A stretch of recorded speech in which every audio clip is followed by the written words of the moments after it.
NEET 2025 के exam के बाद बच्चों से लेकर के एक्सपर्ट तक हर किसी ने एनटीए और शिक्षा मंत्रालय पर सवालों की बौछार कर दी। पेपर का लेवल, ट्रांसपेरेंसी और रिजल्ट्स को लेकर के देश भर में भारी नाराजगी देखने को मिला। इस माहौल को देखते हुए हमारे ऑनरेबल एजुकेशन मिनिस्टर ने सख्ती दिखाते हुए एक ऐतिहासिक बदलाव करने की घोषणा किया है। अब शिक्षा व्यवस्था में वो सुधार लागू होने जा रहे हैं जिनकी मांग सालों से हो रही थी। यह सिर्फ एक सुधार नहीं है, यह एक संदेश है कि अब हर बच्चों के मेहनत के साथ कोई खिलवाड़ नहीं होगा। नीट 2025 के पेपर के बाद बच्चों के मन में एक सवाल बार बार गूंज रहा था कि क्या नीट 2026 का पेपर भी उतना ही मुश्किल और कैलकुलस टच वाला होगा, या फिर सरकार द्वारा कमेटी बिठाने के बाद पेपर का लेवल एनसीईआरटी तक लिमिट कर दिया जाएगा। क्योंकि इस बार के पेपर में जो देखा गया, कॉन्सेप्ट से ज्यादा ट्रिक्स था, थ्योरी से ज्यादा एप्लीकेशन था, और सच बताओ तो नीट से ज्यादा वो जेई जैसा फीलिंग आ रहा था।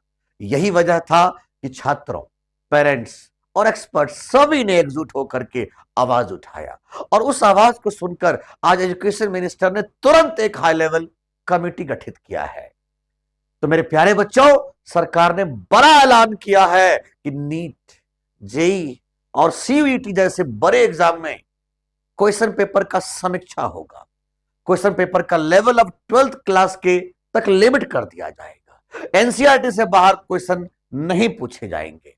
मेरे प्यारे बच्चों, ये कई दिनों से न्यूज आ रहा था, लेकिन मैंने सोचा कि कोई एक ऑफिशियल अनाउंसमेंट हो जाए तो आपको ये सामने मैं उस चीज को रखूं। तो मेरे प्यारे बच्चे, अल्टीमेटली आज ऑफिशियली अनाउंसमेंट लगभग हो ही गया, और आपको मैं एक आर्टिकल दिखाता हूं, एक न्यूज दिखाता हूं। ये टाइम्स ऑफ इंडिया का न्यूज था कि नीट जेई के क्वेश्चन पेपर को 12th के स्तर तक लाया जाएगा। अच्छा, ध्यान से देखना बच्चों कि अगर ऐसा हुआ तो हमें क्या फायदा होगा। तो सबसे पहले तो मैं आपको बताता हूं, बड़ी ईमानदारी से समझाता हूं और समझने की कोशिश करना। मुझे पता नहीं ऐसा सिस्टम क्यों लागू किया गया कि एनसीईआरटी में कुछ चैप्टर्स नहीं लिखे गए हैं, कुछ टॉपिक्स लिखे नहीं गए हैं, और वो एडवांस में पूछे जा रहे हैं, वो मेन में पूछे जा रहे हैं। तो ये सारी जो परेशानी था ना, जिसको लेकर के हम और आप परेशान थे, ये सारे परेशानी को अब दूर किया जाएगा। तो इससे क्या फायदा होने वाला है, तो वीडियो के एंड तक बने रहना, क्योंकि इस वीडियो में आपकी सारी वो परेशानी, सारे जो प्रॉब्लम्स हैं, सबको एक एक करके खत्म कर दूंगा। बस आप सुनते रहना, सारी बातों को क्लियर कर देंगे। तो मेरे प्यारे बच्चों, सबसे पहले तो बताता हूं कि वो जो समिति गठित किया गया है वो क्या बताएंगे हमें। तो सबसे पहले मैंने कहा कि भाई इस पहला पॉइंट वो देखेंगे कि जो क्वेश्चन पेपर का लेवल है ना, वो कैसा है। क्या वाकई जो नीट का पेपर दिया गया था वो एडवांस लेवल का था, या नीट के पेपर को आसानी से बनाया जा सकता था। ये चीजों को सबसे पहले वो कमिटी देखेंगे। दूसरा पॉइंट वो देखेंगे कि क्या 12th के सिलेबस से बाहर के भी क्वेश्चन पूछे गए हैं या नहीं पूछे गए हैं। फिर उसके बाद एक पॉइंट और रहेगा कि कंप्यूटर बेस्ड टेस्ट में यह शिकायत रहता है कि डिफरेंट शिफ्ट्स में अलग अलग लेवल के पेपर्स आते हैं। क्या आखिर ऐसा होता है या नहीं होता है, इसको भी समीक्षा किया जाएगा, और ऑन एन एवरेज स्तर पर देखा जाएगा कि पेपर का लेवल कैसा था, क्या नीट के लेवल के थे या जेई के लेवल तक चले गए थे। तो सारी चीजों का जवाब ये कमिटी हमें देखेगा। अच्छा, इससे हमें क्या फायदा मिलने वाला है मेरे बच्चे, तो जरा समझने की कोशिश करना। इससे क्या होगा कि हमें सबसे बड़ी जो खासियत होने वाला है इस न्यूज से, कि ये होगा कि भाई हम 12th के प्रेशर हमारे कम हो जाएंगे। अब हम 12th की तैयारी करते हुए ही नीट और जेई की तैयारी अच्छे से कर सकते हैं, क्योंकि एक्स्ट्रा सिलेबस रहेगा नहीं। अब क्या हो रहा है, मैंने वही बताया ना, क्या हो क्या रहा है कि भाई एक बच्चा नीट की तैयारी करता है। अब नीट में कुछ ऐसे भी टॉपिक्स हैं जो बोर्ड के एग्जाम में नहीं थे लेकिन वहां थे, तो उसके लिए बच्चों को एक्स्ट्रा पढ़ना पड़ जाता है।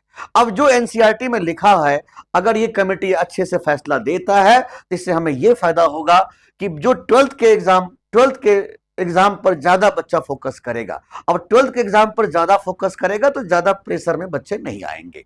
दूसरी बात कि जो जितने भी जेईई मेन के जैसे एग्जाम होते हैं, तो अलग अलग शिफ्ट्स में अलग अलग लेवल के पेपर होते हैं, तो इस पर रोक लग जाएगा। एक लेवल पे सारे एग्जाम में पेपर रखा जाएगा। तो ये सारे आपको चीजें आपको मिलेंगे, ठीक है ना। अब अच्छा, इसमें सबसे बड़ी बात क्या होगा कि जो हमारी जो समिति ने इसके बाद सुझाव दिया गया था, उसमें क्या दिया गया था कि पूरे टाइम टेबल और जो एनुअल शेड्यूल्स है वो उसको आप पहले से आप दे दी जाए 6 महीने पहले कम से कम, ताकि बच्चे को कम से कम तैयारी करने का मौका मिल जाए।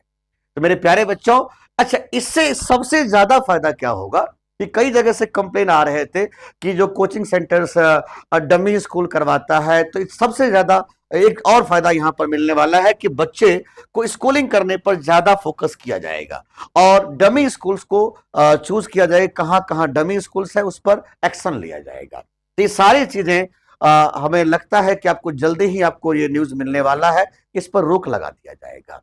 मेरे प्यारे बच्चे, आप चिंता मत करिए, चाहे कुछ भी हो जाए हम आपके साथ हैं और हमेशा आपके साथ रहते हैं। मैं जानता हूं कि नीट 2025 का पेपर जो फिजिक्स का लेवल था वो हर साल के कंपेयर में थोड़ा ज्यादा अच्छा था, लेकिन आपसे जो मैंने वादा किया था, अपने वादे के हिसाब से मैंने 700 750 क्वेश्चन आपको प्रोवाइड किया था और उस 700 750 क्वेश्चन में से आपने देखा भी था कि लगभग 40 के आसपास जो क्वेश्चंस थे उसके लगभग न्यूमेरिकल वैल्यू भी सेम मिल गए थे। तो भाई ये तो हमारा रिसर्च पॉइंट था, ये हमारा रिसर्च था, बहुत मेहनत किया था आप लोगों के लिए। तो 2026 की तैयारी में कोई भी दिक्कत होता है तो आप हमसे जुड़ सकते हैं, क्योंकि इस साल मैंने 2026 के लिए बेस्ट ऑफ बेस्टेस्ट क्वेश्चन का सेट तैयार किया हुआ है, अलग अलग चैप्टर्स के, अलग अलग टॉपिक्स के, जिसको आप लोग यहां पर आप ले सकते हो। तो आपको सबसे पहले फिजिक्स विद झांसर के ऐप को इंस्टॉल करना होगा और वहां पर आप चले जाइएगा लाइब्रेरी में, या लाइब्रेरी में आपको नीट 2026 यंग जीनियस सेट्स के नाम से मिलेगा और आपको फ्री ऑफ कॉस्ट मिल जाएगा। इसमें याद रखना कि हमने एनसीईआरटी के एक एक लाइन को बिल्कुल एक एक लाइन पर मैंने क्वेश्चंस को डिजाइन करते हुए नए क्वेश्चंस आपके लिए रखा और आपसे मैं वादा करता हूं कि जो भी क्वेश्चंस होगा, चाहे पेपर का लेवल कैसा भी होगा, इसी सेट से ये क्वेश्चन मिलने वाले हैं और इसी पर हमें क्वेश्चन मिल जाएगा। आप बस इसको तैयार कर लोगे ना, बस इसी सेट्स को तैयार कर लोगे तो ये वादा है, आपको कहीं से क्वेश्चन करने की जरूरत नहीं पड़ेगा, बस अकेला ये काफी है। दूसरी बात मैं आपको और बता देता हूं कि बच्चे, अगर आपको कोई भी डाउट्स होता है, कोई भी आप जैसे पढ़ते हो, इसको पढ़ रहे हो या कहीं से आप पढ़ रहे हो, अगर आपको कोई दिक्कत होता है तो आप डायरेक्टली टेलीग्राम पर जुड़ करके फिजिक्स विद झांसर के चैनल के टेलीग्राम पर जुड़ करके आप हमसे डायरेक्टली बात कर सकते हो। लेकिन हाँ, आपसे एक बहुत इंपॉर्टेंट बात बताना है हमें कि विजय बैच के नाम से हमने बैच शुरू कर रखा है, तो जो भी बच्चे का फिजिक्स वीक है तो आप आइए, उसमें जुड़िए और हम इस बात का श्योरिटी देते हैं कि आपका सिलेक्शन फिजिक्स की वजह से नहीं रुकेगा। तो अगर आपको लगता है कि ये न्यूज आपके लिए बहुत फायदेमंद है तो इस वीडियो को ज्यादा से ज्यादा बच्चों तक फैलाइए और मैं चाहता हूं कि आप बहुत अच्छे से तैयारी करें। इसके लिए आपको जितना भी मेहनत करना होगा, हमें जितना भी मेहनत करना होगा, हम आपके साथ खड़े रहेंगे। तो चलिए मिलते हैं अगले वीडियो के साथ और अगले वीडियो में हम आपके लिए लेकर के आएंगे कि हमें कौन कौन से टॉपिक से क्या क्या क्वेश्चन पूछने जा रहे हैं। इस पर आपको वीडियो मिलेगा और आप उस वीडियो को फॉलो करना। तो चलिए आज के लिए इतना ही। जय हिंद।